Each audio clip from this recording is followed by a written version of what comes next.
ঘটে যাওয়ার 15 মিনিটের মধ্যে আমরা আমাদের যে disaster response management scout team আছে, আমরা ওই টিম নিয়ে আমরা ঘটনাস্থলে পৌঁছাই এবং ফায়ার সার্ভিসের কাছে রিপোর্ট করি এবং আমাদের দায়িত্ব তারা বুঝিয়ে দেন এবং আমরা সেইভাবে কাজ শুরু করি।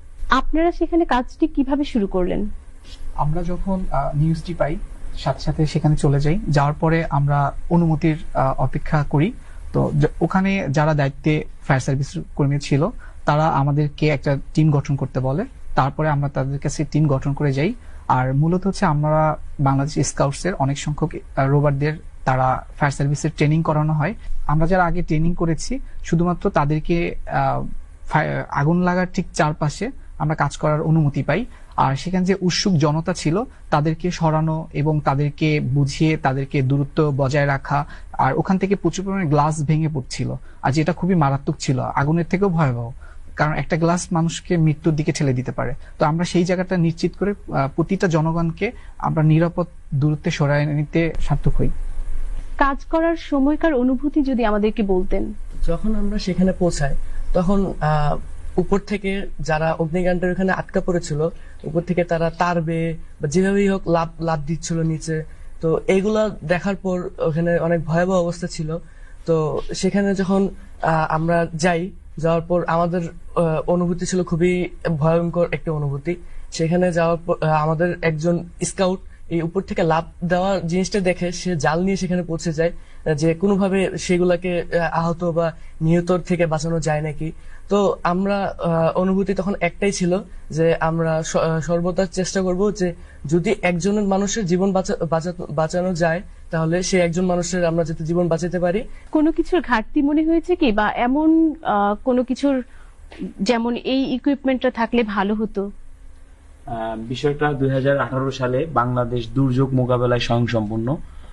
আমাদের যথেষ্ট পরিমাণে ম্যাটেরিয়ালস আছে দুর্যোগ মোকাবেলা করার, বাট আমরা বনানী ট্র্যাজেডি যদি দেখি সেখানে এরকম পরিস্থিতি ছিল না যে আমরা জাম্পার বেলুন যেটা আছে আমাদের ফায়ার সার্ভিসের ওটা ওইখানে ব্যবহারের উপযুক্ত স্থান ছিল না, কারণ উপর থেকে গরম গ্লাস ভেঙে ভেঙে পড়ছিল। যদি জাম্পার বেলুনের উপরে গ্লাস ভেঙে পড়ে তাহলে জাম্পার বেলুন থাকবে না, ওটা রাখা না রাখা সমান।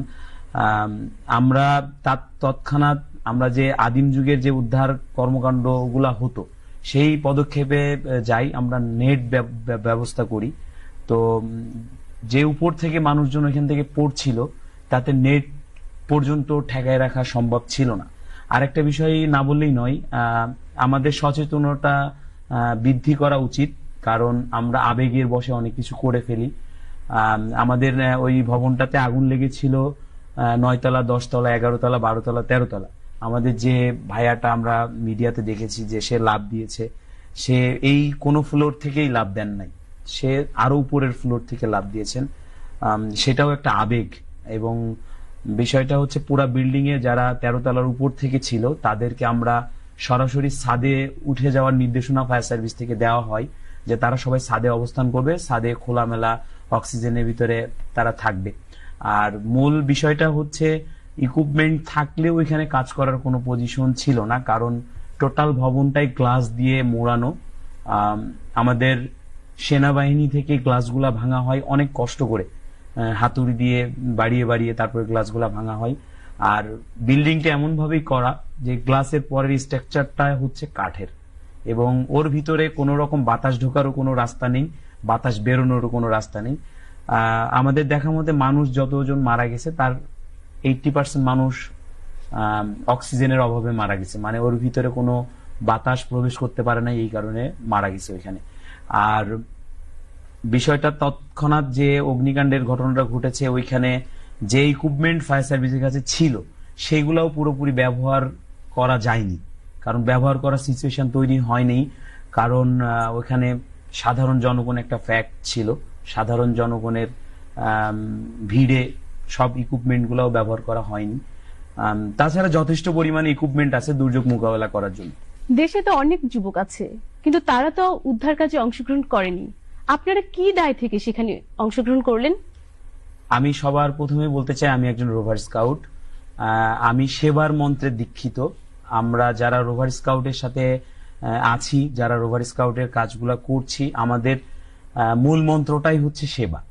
আর এই সেবার করার উদ্দেশ্যটা নিয়েই আমরা রোভার স্কাউটে যোগদান করেছি এবং আমাদের দীক্ষা গ্রহণ হয়েছে। আমরা প্রতিজ্ঞাবদ্ধ যে আমরা দেশ ও জাতি সাধারণ জনগণের সেবা করব।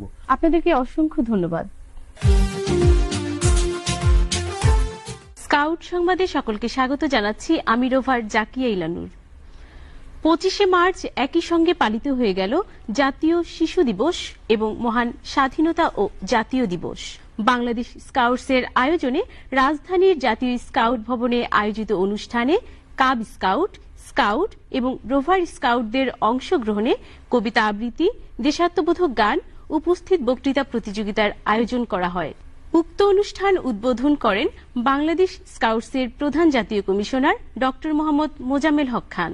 অংশগ্রহণকারীদের মাঝে পুরস্কার বিতরণ করেন বাংলাদেশ স্কাউটসের কোষাধ্যক্ষ মোহাম্মদ আব্দুস সালাম খান।